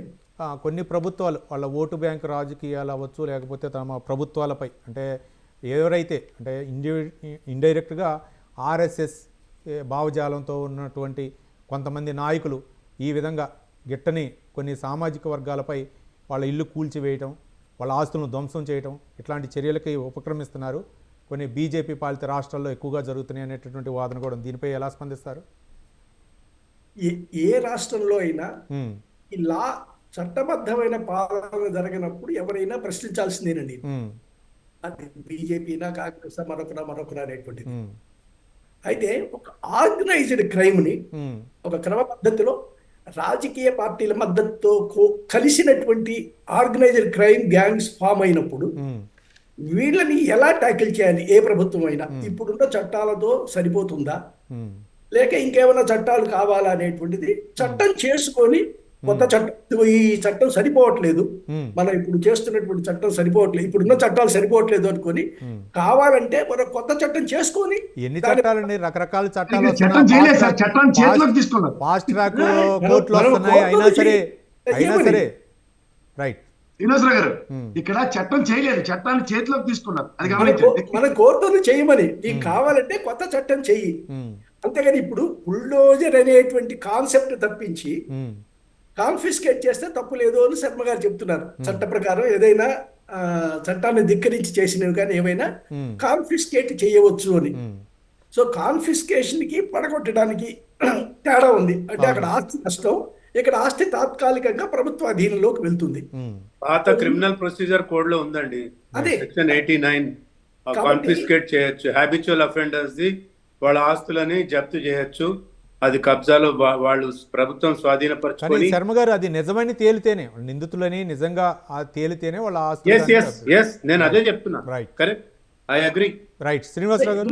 They prove guilty. తీసుకున్న తర్వాత అలా చేసి ఉంటే ఒకవేళ ఉత్తరప్రదేశ్ ప్రభుత్వం కూడా ఉమ్, వాటిని తీసుకొని ఉంటే, చేతిలోకి తీసుకొని ఉంటే, అంటే కాన్ఫిస్కేట్ చేసి లేదా జప్తు చేసి దగ్గర పెట్టుకొని ఉంటే ఉమ్, ఇంకోలా ఉండేదేమో. ఉమ్, అలా కాకుండా నేరుగా వెళ్ళిపోయి బుల్డోజర్లతో తెల్లవారేసరికి ఇళ్లని పడగొట్టడం అనేటువంటిది ఉమ్, ఎవరు హర్షించేటువంటి విషయం మాత్రం కాదండి. ఉమ్, ఎందుకంటే ఒక వ్యక్తి మీద నేరారోపణ జరిగిన తర్వాత ఉమ్, న్యాయస్థానంలో మనకి ఆ న్యాయస్థానాల మీద దౌర్భాగ్యంగా పనిచేస్తున్నాయని అయినా సరే ఏదో ఒక వ్యవస్థ ఉండి తీరాలి కదా, ఎవరో ఒకటి జడ్జి స్థానంలో ఉండాలి వాళ్ళు. కాబట్టి న్యాయస్థానం ఇచ్చేటువంటి తీర్పుని మనం గౌరవించి చేస్తే బాగుంటుంది. ఇది లేకుండా వాళ్ళు ఇష్టం వచ్చినట్టు కనుక చేసుకుంటే ఇలాంటి ఎదురు మాటలు పడాల్సి వస్తుంది ప్రభుత్వాలు. సుప్రీం మాట పెట్టడం అనేటువంటిది అలా చేసుకుంటూ పోతే బాగానే ఉండేది. అయితే రాష్ట్రం అంతా జరగలేదండి. చూస్తే లక్నోలోనో కాన్పూర్ కొన్ని ప్రాంతాల్లో జరుగుతోంది. ఉత్తరప్రదేశ్ మొత్తం ఇదే బుల్డోజర్ సంస్కృతి ఏం లేదు అంత విశాల. అంటే కొన్ని సామాజిక వర్గాలపై జరుగుతుంది, కొన్ని సామాజిక వర్గాలు టార్గెట్ గా చేసి. ఈ సామాజిక వర్గాలు అనే మాట నేను అంగీకరించనండి. నేరస్తుడు వాడు ఎవడైనా ఏ అంటే శ్రీనివాసరావు గారు, మనకు అక్కడ ఓట్లు లేవు కాబట్టి అక్కడ చేయండి, కాదు బుల్డోజర్ తో కూల్చివేయండి.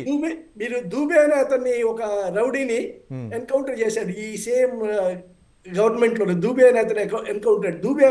వికాస్ దూబే. అందుకని అన్ని మతాల వాళ్ళు ఉన్నారు, ఒక మతాన్ని దృష్టిలో పెట్టుకొని చేస్తున్నారు అనే మాత్రం అంగీకారం కాదండి. వాడు నేరస్తుడా కాదా, వాడు చేసే నేరం ఎలాంటిది, దీని గురించే మాట్లాడదాం కానీ ఒక మతాన్ని దృష్టిలో పెట్టుకొని. మళ్ళీ నేను ఇందాక చెప్పింది అదే, మీరు హైదరాబాద్ చూస్తే ఎక్కువ ఇళ్ళు హిందువులు కోల్పోయారు. అంత మాత్రం చేత హిందువుల మీద దృష్టిలో పెట్టి చేశారు అంటావా? అనలేం. అది ఆక్రమించారా, ఆక్రమించలేదా, చెరువులో కట్టారా, కానీ దాన్ని కూడా విమర్శిస్తున్నారు కదా. మేము ఇన్ని సంవత్సరాలు అక్కడ ఉన్నాము, మా యొక్క హక్కులను కాలు రాస్తున్నారు, అదే ప్రభుత్వం మాకు పట్టాలు ఇచ్చింది, అదే ప్రభుత్వం మాకు కరెంటు బిల్లు ఇచ్చింది, మాకు అదే సమస్యను చర్చించడం మతపరంగా చర్చించలేదు కదా. కేవలం సమస్యని ఒక చట్టపరంగా మాకు పర్మిషన్ ఇచ్చారు, మాకు కరెంట్ ఇచ్చారు, మాకు నీళ్ల సప్లై ఇచ్చారు, ఇప్పుడు మమ్మల్ని అన్యాయం అనే ఎలా అంటారు, అక్రమం అనే ఎలా అంటారు. అదే మతం అనే ప్రస్తావన లేనే లేదు.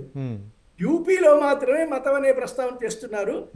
మతానికి అతీతంగా ఇతర మతాల వాళ్ళని కూడా ఎన్కౌంటర్ చేసినవి, ఇతర మతాల వాళ్ళ ఆస్తుల్ని కూడా ఇదే బుల్డోజర్ ప్రయోగించి పడగొట్టినవి ఉన్నాయండి యూపీలో. అవి ఉన్నాయి, ఇవి ఉన్నాయి. కాబట్టి ఈ మత టార్గెటెడ్ అనేది, రిలీజియస్ టార్గెటెడ్ అనేది మాత్రం అంగీకారం కాదండి ఎక్కడా కూడా. అక్కడ చెప్పాను 75 ఎమర్జెన్సీ కూడా చెప్పా, అక్కడ కూడా పడగొట్టడం తప్పు. రైట్. శ్యాంప్రసాద్ గారు, కార్యనిర్వహణ అధికారి ఒక వ్యక్తిని దోషిగా ప్రకటించే అధికారం లేదు.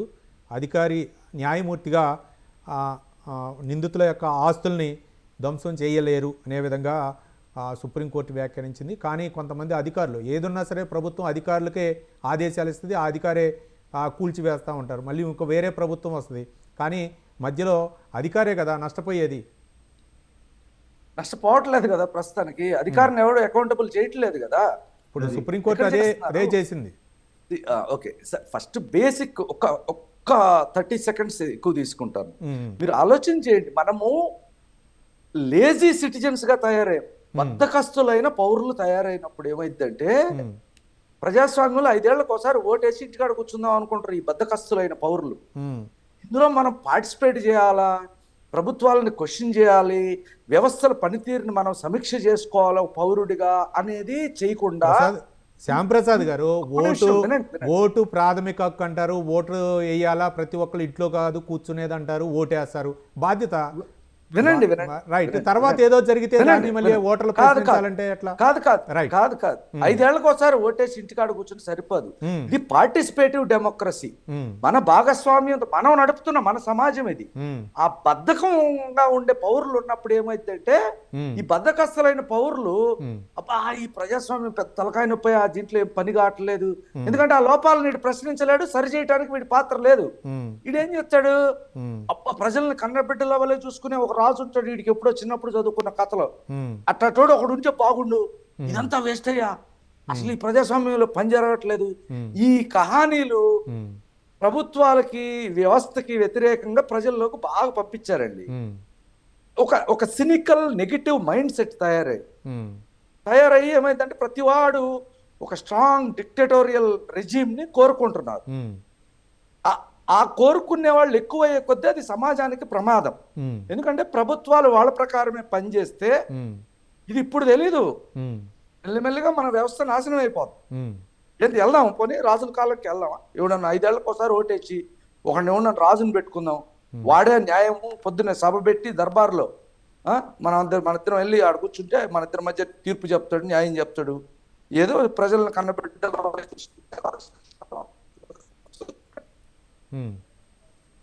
రైట్. వాయిస్ బ్రేక్ అవుతుందండి, సిగ్నల్స్ బ్రేక్ అయ్యి. రైట్. కేఎస్ ప్రసాద్ గారు,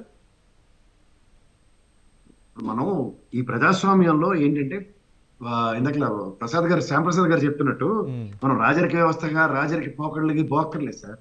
వ్యవస్థ ఎవరి పని వాళ్ళకి చేయనివ్వకుండా ఈ రాజకీయ ఇన్వాల్వ్మెంట్ ఎప్పుడైతే తగలడుతుందో దానివల్ల వచ్చే ఉపద్రవం. అండ్ మోర్ ఓవర్ ఏంటంటే ఇవాళ ఒక ప్రతిదానికి మీరు గమనించండి, ఒక పోలీస్ వ్యవస్థ ఉంది, ఇండిపెండెన్స్ అటానమస్ బాడీ అది, కానీ పొలిటికల్ ఇన్వాల్వ్మెంట్ ఎక్కువైపోయి వాళ్ళకి పొలిటికల్ ప్రెషర్స్ తో వాళ్ళు పనిచేస్తున్న విధానం చూడండి, బేసిక్ లైన్స్ డివేట్ అయి ఉన్నాయి. దానికి మళ్ళీ దాన్ని సరి చేయడానికి గౌరవ న్యాయస్థానాలు ప్రతిసారి మొట్టకాయలు వేస్తూనే ఉంది. సో ఈ ప్రాసెస్ లో ప్రతి ఒక్కళ్ళు ప్రయత్నం జరుగుతూనే ఉంది. ప్రసాద్ గారు, పోలీస్ వ్యవస్థ ఇండిపెండెంట్ వ్యవస్థ అన్నారు, ఈడీ ఇండిపెండెంట్ వ్యవస్థ కదా, సిబిఐ ఇండిపెండెంట్ వ్యవస్థ కదా, వీటన్నీ ఇండిపెండెంట్ వ్యవస్థ కదా, ప్రభావితం ఏ ప్రభుత్వాలు ప్రభావితం చేస్తున్నాయి? నేను చెప్తున్నా డిపెండెంట్ వ్యవస్థలండి ఇవన్నీ. ఇప్పుడు ఒక మాట చెప్తా, మీరే చెప్పారు సిబిఐ ఇండిపెండెంట్ వ్యవస్థ, very good. But Gaurav Chennai high court ఏం చెప్పింది, పంజరంలో రామచరక్ అని చెప్పలేదా? సో ఈ పంజరాన్ని బంధించేది ఎవరు? రాజకీయ వ్యవస్థ. అదే మనం దేశంలో ఉన్న ప్రతి ఇండిపెండెంట్ వ్యవస్థలో ఇండిపెండెంట్ బాడీ, ఇప్పుడు ఎలక్షన్ కమిషన్ ఉంది, శాసన్ గారు ఉంటుందా? శాసన్ గారు చేసిన పనికి వాళ్ళందరూ తలవంచుకుని ఇదిరా డెమోక్రసీ పరిరక్షణ అనుకున్న దగ్గర లటక్ మన పొలిటికల్ ఇన్వాల్వ్మెంట్ వచ్చి ముగ్గురు నెత్తిమే పెట్టలే మనకి.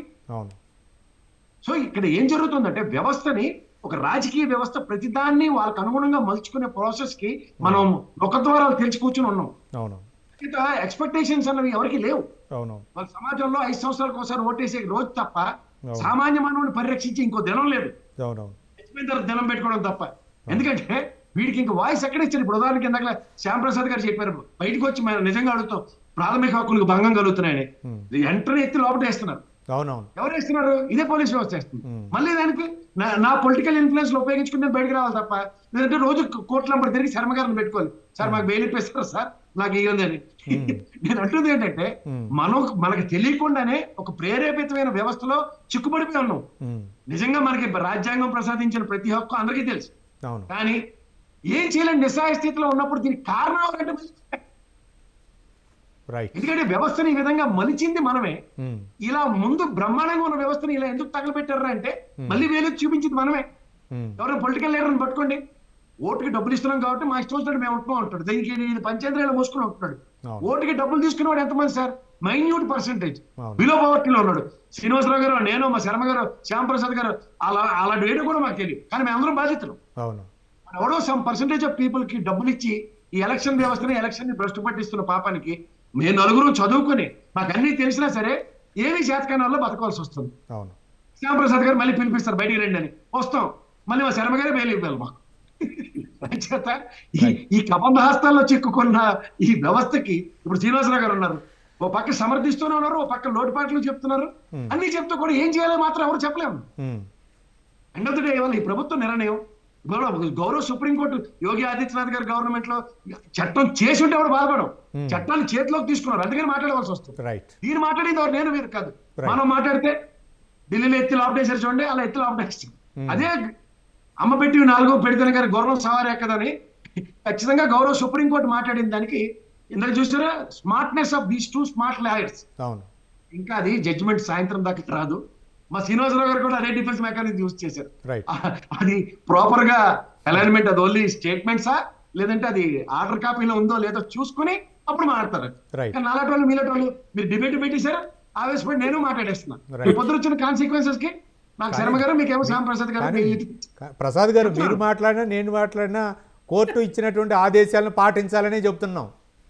నేను చెప్తుంది అదే సార్. నేను అంటుంది ఏంటంటే ఇవాళ we're ready to give deliberation, but circumstantial situations లో అన్అవాయిడబుల్ సిచ్యువేషన్స్ కి ఎవరు సమాధానం దగ్గర ఎవరి దగ్గర సమాధానం ఉండట్లేదు. మా శర్మ గారు అక్కడ గత ప్రభుత్వంలో స్వాధీనాలు, కూల్చివేతలు ఇటు మీద పోరాటం చేస్తారు. ఒంటరి పోరాటమే. ఎక్కడ నాలాంటి వాడుకో లేదా మీరు సీనియర్ మోస్ట్ జర్నలిస్ట్ కి అయ్యో మా శర్మ గారు కష్టపడుతున్నారని ఒక భుజం ఇచ్చే కార్యక్రమమే తప్ప దాన్ని ఒక ఉద్యమ నేపథ్యంలో ధర్నా చౌక్ నిలబడి చేసే సామర్థ్యం ఎవరి దగ్గర వస్తుంది? కానీ శర్మ గారు అంత కష్టపడ్డా ఆయన ఎలక్షన్ లో పోటీ చేస్తే ఓట్లు మాత్రం వేయరు. ఏంటో అదే ఆయన నియోజకవర్గంలో అంత కష్టపడిన వాళ్ళు అక్కడ టీఆర్ఎస్ ని గెలిపించారు. ఏం చేస్తారు? మాటకి చెప్తున్నా. క్రాంతమైన దగ్గర కూడా అక్రమాలు జరిగారా బాబు అని మొత్తుకొని శర్మ గారు మాట ఎవడన్నా విన్నారు అక్కడ? మళ్ళీ అన్న గెలిపించుకొని మాకు ఇష్టమే నీకేట్రా కష్టం అన్నట్టుగా మాట్లాడారు. ఇక్కడ ఒక విషయం అందరం కూడా ఒప్పుకోవాల్సిన విషయం ఏంటంటే, గ్రహించాల్సిన విషయం ఏంటంటే రాజకీయ వ్యవస్థని గత 40 ఏళ్లుగా, అంటే అంతకుముందు 1980 కన్నా ముందు చూస్తే కొంచెం మెరుగ్గా ఉండేది. పాలకులు గాని, ఆఫీసర్స్ గాని, ఐఏఎస్లు గాని, ఐపీఎస్లు గాని అకౌంటబిలిటీతోని వ్యవహరించేవాళ్ళు. ఈ మధ్య విపరీత పోకడలు పోయి మొత్తంగా కూడా రాజకీయ నాయకులు చెప్పిన మాటలన్నీ వింటూ అల్టిమేట్ గా బలయ్యేది ఐఏఎస్ లు, ఐపీఎస్ లు. జరగలేదు. ఒక్క నిమిషం, అసలు ఈ రాజకీయ నాయకుల్ని కరప్ట్ చేస్తుందే వాళ్ళండి.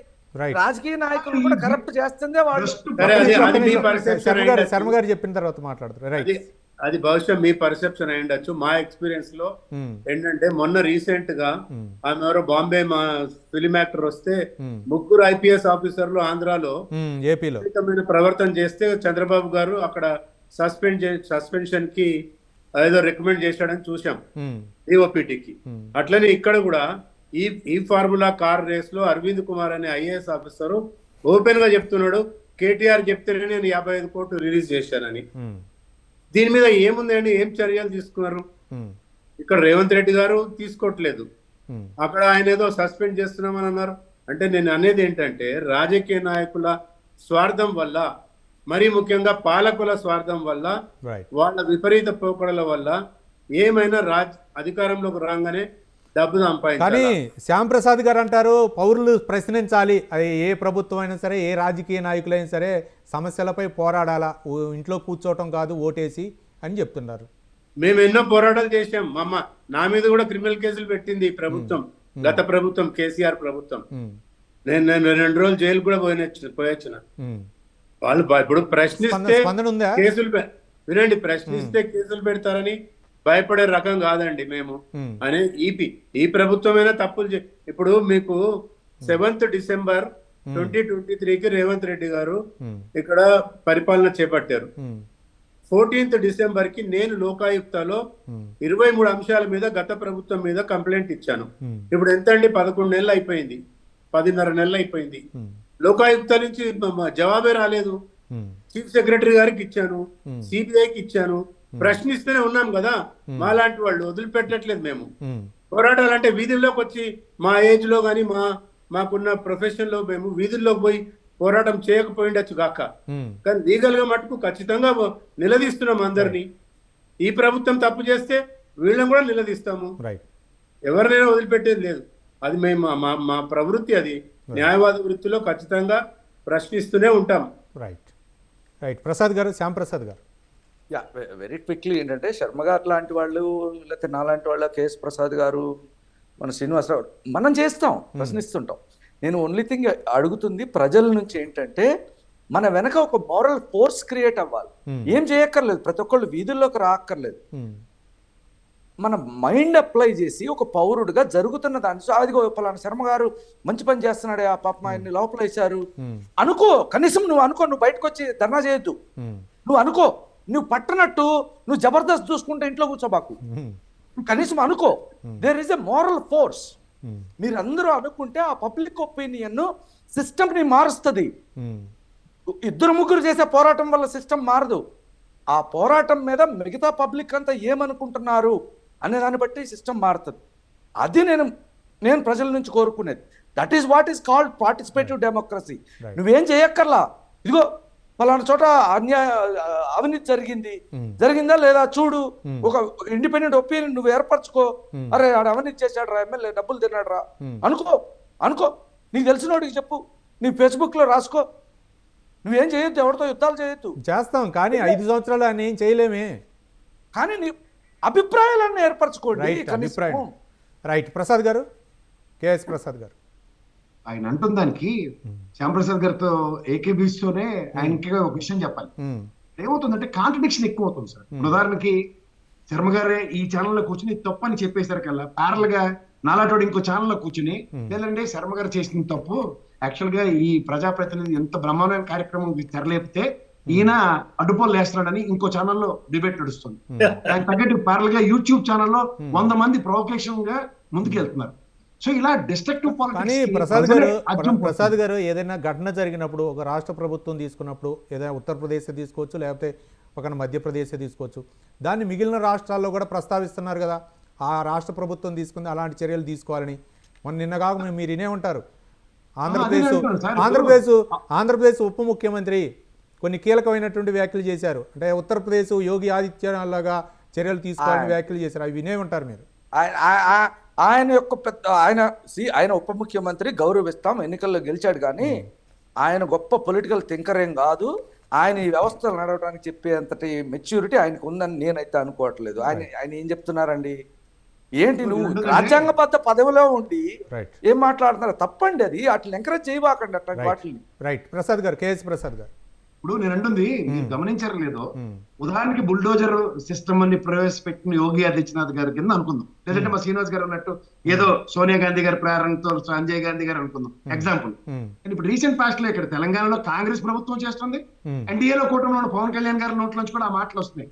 End of the day state to state మొత్తం దేశమంతా వ్యాప్తిస్తుంది కదా bulldozer culture. This we need to understand. ఇప్పుడు రూట్ కాజ్ ఎక్కడ ఉన్న దగ్గర మనం దాన్ని మొదట్లోంచే తెంపగలిగినప్పుడు గౌరవం న్యాయస్థానం ఇదే ముందు రెస్పాండ్ అయి ఉంటాయి. అట్లీస్ట్ యోగి ఆదిత్యనాథ్ గారు 10వ సంవత్సరంలోనూ నెక్స్ట్ ఇయర్ ఎలక్షన్ కి వచ్చి ముందు కాదు కదా. This is what is happening from years together. When you they would have given this side of voice, obviously things would have not happened. వాళ్ళు ఏంటంటే ప్రతిదానికి ప్రతి చర్య అన్న దగ్గర, if you live with somebody 6 months 6 నెలలు సావాసం చేస్తే వాడు వీలవుతారు అంటున్నారు. ఇప్పుడు దేశం అంతా వాళ్ళు వీళ్ళే కూర్చుని ఉన్నారు. ఇది గమనించండి. సో ఓవరాల్ గా మనం ఒక పర్సెప్షన్ లో ఉంటున్నప్పుడు, సత్యనారాయణ గారిది నేను ఎందుకు చెప్పానంటే, రేపు పొద్దున జరిగి ప్రతి రాష్ట్రంలోనూ సత్యనారాయణ గారి లాగే చేయండి అని ఉపద్రవం రాకూడదు. లేదా ఈ బుల్డోజర్ వ్యవస్థ లాగా పవన్ కళ్యాణ్ గారు నేను కూడా ఇదే పని చేస్తాను నాకు ఆ పదం వస్తే అన్న కాన్సెప్ట్ ఉంటుంది అనుకోండి, దీని బదులు కాన్స్టిట్యూషన్ లో ఉన్న ఈ చట్టాలను ఎమంచేయండి. లేదా శర్మ గారి లెటర్కి కష్టం ఉండదు కదా, మా ప్రసాద్ గారికి కష్టం ఉండదు కదా. కాన్స్టిట్యూషన్ లో ఈ చట్టం ప్రకారం మేము చట్టం చేసాం, ఎందుకంటే ఐపీసీ సిస్టమ్ మార్చలేదా, ఇవన్నీ అమెండ్మెంట్స్ వస్తున్నప్పుడు ఈ విధమైన చర్యలు చేసినప్పుడు సత్వర fast track court through with in span of no time వీటి మీద ఈ జడ్జిమెంట్లు ఇవ్వండి. దీనికి పర్యవసానంగా ఆస్తులు జప్తు చేయండి.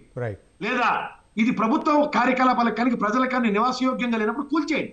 ఇలాంటి డిస్కషన్స్ కనుక గౌరవ న్యాయస్థానాలు, క్యాబినెట్ లో మీటింగుల్లోనూ కేంద్ర ప్రభుత్వం నుంచి సుప్రీంకోర్టు నుంచి డైరెక్షన్స్ ఉంటే అందరి పనులు సులువు అవుతాయి. కానీ ఎవరికి నచ్చిన పరిధిలో వాళ్ళు పనులు చేస్తున్న దగ్గర చట్టాలను చేతిలో తీసుకున్నప్పుడు గౌరవ న్యాయస్థానానికి నేను, శర్మ గారు, ప్రసాద్ గారు, శ్రీనివాస్ గారు అందరూ మొత్తుకోవాల్సి వస్తుంది. రైట్ ఇది గమనించమంటున్నాను. Right, thank you KS Prasad garu, రాజకీయ విశ్లేషకులు, అలాగే దుగ్గరాజు శ్రీనివాసరావు గారు, సీనియర్ జర్నలిస్ట్, అలాగే గోపాల్ శర్మ గారు, తెలంగాణ హైకోర్టు న్యాయవాది, అలాగే ఎం శ్యామ్ ప్రసాద్ గారు, కాంగ్రెస్ నాయకులు స్పందించి చర్చా కార్యక్రమంలో పాల్గొన్నందుకు అందరికీ ధన్యవాదాలు. సుప్రీంకోర్టు చేసినటువంటి వ్యాఖ్యలు అంటే ఒక వ్యక్తి జీవించడానికి, అలాగే వ్యక్తి నివసించడానికి కూడా ప్రాథమిక హక్కులు ఉంటాయి, వాటికి భంగం కలిగించకూడదు. ఆ వ్యక్తి కనుక నిర్దోషి అని తేలితే మాత్రం దానికి చెల్లించాల్సినటువంటి పరిహారం అయితే మాత్రం అధికారుల నుంచే చెల్లించాల్సి ఉంటుంది. మరోపక్క చట్టాన్ని ఏ ప్రభుత్వాలు కూడా వాళ్ళ చేతుల్లోకి తీసుకోకూడదు, జడ్జిలాగా వ్యవహరించకూడదని చెప్పేసి సుప్రీంకోర్టు వ్యాఖ్యానించినటువంటి వ్యాఖ్యలు అయితే మాత్రం నిజంగా అందరూ హర్షించాలని చెప్పేసి వక్తలు తమ అభిప్రాయం వ్యక్తం చేశారు. ఏదైనా సరే ఈ బుల్డోజర్ వ్యవస్థ అనేది ఆ యొక్క రాష్ట్ర ప్రభుత్వాలు ఆ యొక్క పరిధిలో వాళ్ళు తీసుకునేటటువంటి నిర్ణయాలపై ఆధారపడి ఉంటుంది. కానీ ఏది ఏమైనా సరే చట్టం కానీ న్యాయం కానీ వాళ్ళు చేతిలోకి తీసుకోవద్దనే సుప్రీంకోర్టు ఇచ్చింది. దాన్ని అందరూ తప్పకుండా పాటించాలని చెప్పేసి వక్తలు తమ అభిప్రాయం వ్యక్తం చేశారు. ఇది వాళ్ళ మిడ్ డే డిబేట్. రేపు మిడ్ డే డిబేట్లో మళ్ళీ కలుద్దాం. చూస్తూనే ఉండండి స్వతంత్ర.